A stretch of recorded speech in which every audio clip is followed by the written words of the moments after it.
श्री स्वामी समर्थ. माझ्या यूट्यूब फॅमिलीमध्ये तुम्हा सर्वांचे खूप मनापासून स्वागत आहे. मी आज बेसन पिठाची मसाला वड्याची भाजी करणार आहे. त्यासाठी साहित्य घेतलं आहे सगळं मसाल्याचं. आता ते भाजून घ्यायचं सगळं. बेसन घेतलं 1 वाटी, त्याचे आपण वडे करून घेणार आहोत. धनं, कांदा, लसूण, अद्रक, डाळवं, तमालपत्र, मिरची, लवंग, मिरं, खोबरं, कांदा, टमाटर असं घेतलं आहे मसाल्यासाठी. आता हे बेसन पीठ 1 वाटी, 1 वाटी पाणी टाकून मीठ टाकून हे मी भिजून घेणार आहे बेसन पीठ.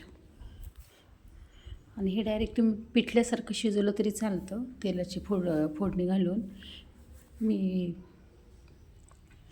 ढोकळ्यासारखं लावून घेणार आहे त्याला.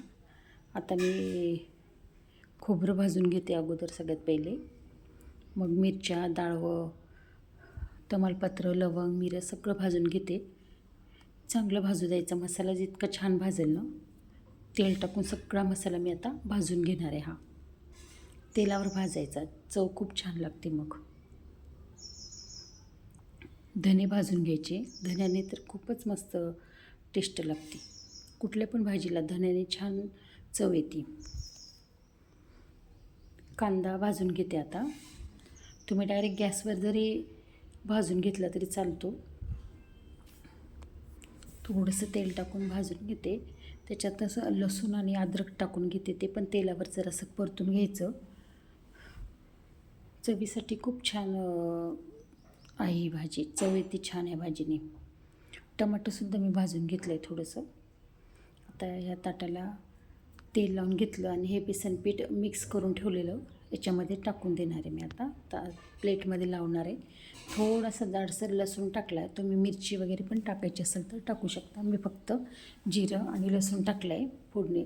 आता याच्यामध्ये बेसन पिठामध्ये बाकी नाही काही टाकलं. आता ते ढोकळ्यासारखं मी शिजून घेणार आहे. असं ह्या वड्या छान लागतात. मसाला चांगला भाजून झाला आहे. आता तो सगळा तेलावर परतून भाजून घेतला आहे मस्त.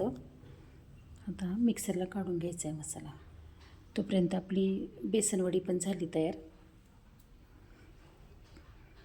फोडणी देऊया आता भाजीला. तेल, जिरं, मोहरी टाकली. त्याच्यातच लाल तिखट आणि मसाला टाकून घेतला आहे.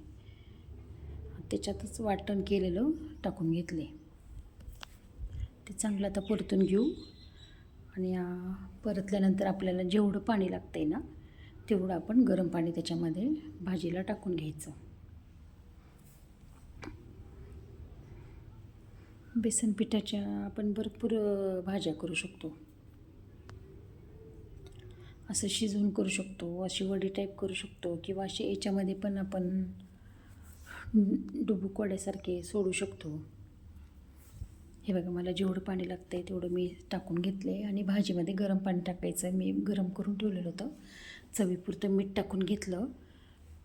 कोथिंबीर काही नव्हती, नाहीतर कोथिंबीर पण छान लागते या भाजीत. मस्त लागते एकदम. सुकून जाते या दिवसात आणून ठेवलं तरी. आणि ह्या अशा वड्या झाल्या होत्या. आता ह्या वड्या आपण जेव्हा जेवण करणार आहे तेव्हा भाजीमध्ये मिक्स करायच्या. बघा, अशा बेसन मसाला वडी तयार.